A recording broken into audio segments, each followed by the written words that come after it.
கிறிஸ்து இயேசுவில் அன்பிற்கினிய சகோதரர்களே சகோதரிகளே, தாலந்து ஓமை என்று அடிக்கடி நாம் கேட்டிருப்போம். நாமும் தனிப்பட்ட விதமாக இந்த நற்செய்தி பகுதியை வாசித்திருப்போம். வழக்கமாக நாம் என்ன சொல்வோம்? கடவுள் நமக்கு பல திறமைகளை கொடுத்திருக்கின்றார், அந்த திறமைகளை எல்லாம் நாம் பயன்படுத்த வேண்டும். உண்மை.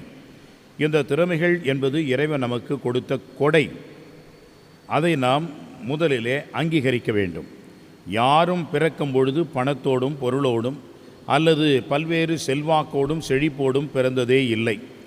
ஆனால் இவைகளையெல்லாம் இறைவன் நமக்கு கொடுத்த மிகப்பெரிய கொடையாக நாம் கருதி இந்த உலகத்திலே வாழ வேண்டும். இந்த ஒரு கொடையை எனக்கு மட்டும்தான் என்று அல்ல, எல்லோருக்கும் தான் கொடுத்திருக்கின்றார். எனவே தான் இதை பகிர்ந்து கொடுக்க வேண்டும் என்று ஆண்டவர் விரும்புகிறார். எப்படி பகிர்ந்து கொடுப்பது என்பதையும் நாம் புரிந்து கொள்ள வேண்டும். ஒரு முறை ஒரு சிறுவன் அவனுக்கு தெரிந்த வகையிலே சாமி படங்களையெல்லாம் போட்டு மக்களிடம் காசு பணம் வேண்டி ஒரு சில இடங்களிலே அவன் இந்த வேலையை செய்து கொண்டிருந்தான். நான் படித்து கொண்டிருந்த வேளையிலேயே இந்த சிறுவனை பார்த்திருந்தேன்.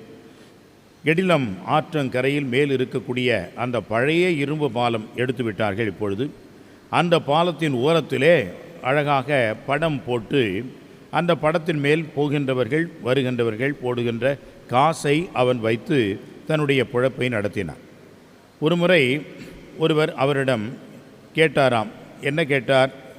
இதுபோன்று இவ்வளவு அழகாக இந்த படத்தை போடுகிறீரே, இந்த சாமி படத்தை போடுவதற்கு பதிலாக வேறு ஏதாவது ஒரு இயற்கை படம், நடிகை படம், நடிகர் படம் என்று போட்டால் உனக்கு இன்னும் அதிகமாக பேர் வருவார்கள், காசுகளை போடுவார்களே என்று சொன்னதற்கு அந்த சிறுவன் சொல்லியிருக்கின்றான், என் ஆண்டவர் எனக்கு அன்றாட உணவை கொடுக்கின்றார்.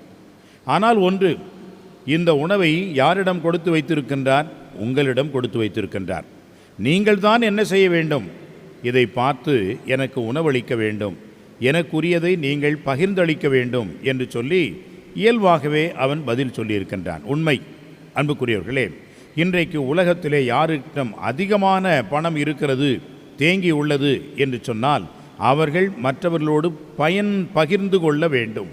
அதுதான் உண்மை. ஆனால் இன்றைக்கு என்ன நடக்கிறது? பல்வேறு நிலைகளிலே பார்க்கின்றோம். இருக்கின்ற பணம் பொருள் எல்லாவற்றையும் சேர்த்து ஏதோ ஒரு ஆளுக்கு, ஏதோ ஒரு குறிப்பிட்ட சாராருக்கு மட்டும் செல்வதாகவே இருக்கிறது. அவர்கள் மட்டும்தான் அதை செய்ய முடியும் என்ற நிலை வருகிறது.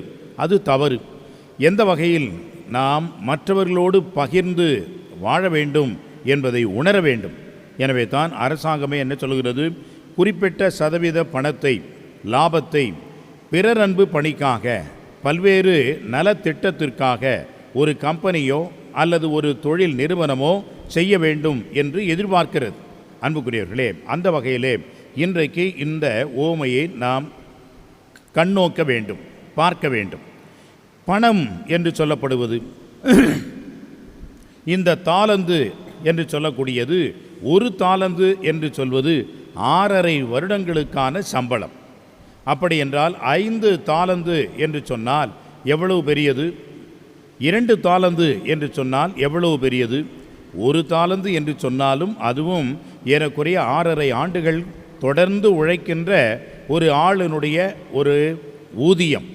அப்படி என்றால் இவ்வளவு பெரிய பணத்தை நாம் எப்படி பயன்படுத்த வேண்டும்? அதுதான் மிக முக்கியமான ஒன்று. ஒருவேளை இந்த 1 தாலந்து பெற்றவன் பயன்படுத்தி நஷ்டமடைந்திருந்தாலும் அந்த தலைவன் அவன் மேல் கோபப்பட்டிருக்க மாட்டான். மாறாக என்ன செய்தான்? போய் புதைத்து வைத்து விட்டான்.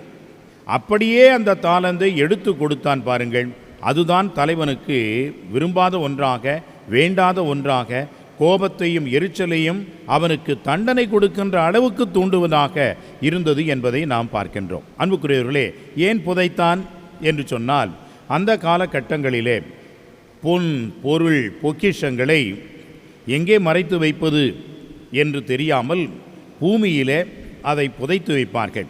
எனவே தான் இறை ஆட்சி எப்படிப்பட்டது? அது ஒரு மனிதன் புதையலை கண்டது போன்று. அந்த புதையல் எங்கிருந்து வருகிறது? இது போன்ற பொக்கிஷங்களை, மிகப்பெரிய அரிதான பொருட்களை எல்லாம் பத்திரப்படுத்துவதற்காக அவர்கள் பூமியை தோண்டி வைத்தார்கள், புதைத்து வைத்தார்கள். அதுபோன்று இந்த மனிதன் என்ன செய்துவிட்டான், இந்த ஒரு தானது பெற்றவன் பொக்கிஷமாக அதை நினைத்து தனக்கு மட்டும்தான் என்று அவன் கருதி அதை அப்படியே போய் புதைத்து விட்டான். அன்புக்குரியவர்களே, எதை புதைத்து வைக்க வேண்டும்? யாரும் திருடாமல் இருப்பதற்காக, தொலைந்து போகாமல் இருப்பதற்காக, பொன் பொருள் என்ற பொருளை, நமது உடைமையை அங்கே புதைத்து வைத்திருக்க வேண்டும், பாதுகாப்பிற்காக. அது எவ்வளவு அதிகமாக நாட்கள் இருக்கிறதோ அந்த அளவுக்கு அதனுடைய மதிப்பும் அதனுடைய பொருளாதார நிலையும் மாறும், உயரும், அதிகப்படும். ஆனால் பணம் என்று சொல்லக்கூடியது புதைத்து வைக்க வேண்டிய ஒன்றல்ல. அதை பயன்படுத்த வேண்டும், கைக்கு கை மாற வேண்டும், அது வளர்ந்து கொண்டே இருக்க வேண்டும். 1 2 வேண்டும், 2 4 வேண்டும், 5 10 வேண்டும் என்பதற்காகத்தான் பணம் என்பது கொடுக்கப்படுகிறது. எனவே அன்புக்குரியவர்களே, மணி ஷுட் பி ப்ரொடக்டிவ் என்பதைத்தான் அடிப்படையாக இன்றைய சமூகத்திலே நாம் பார்க்கின்றோம். எனவே தான் வங்கிகளை பார்க்கின்றோம். இதே வங்கிகளிலே புதைத்து வைக்கின்ற பொருளாக நகைகளை வைக்கின்றோம். இதே வங்கியிலே பணம் பெருகக்கூடிய வழியாக பணத்தை நாம் அங்கே வங்கியிலே செலுத்தி அதை இன்னும் பெருக்கச் செய்கின்றோம். இதைத்தான் அன்புக்குரியவர்களே ஆண்டவர் இங்கே நமக்கு உணர்த்துகிறார்.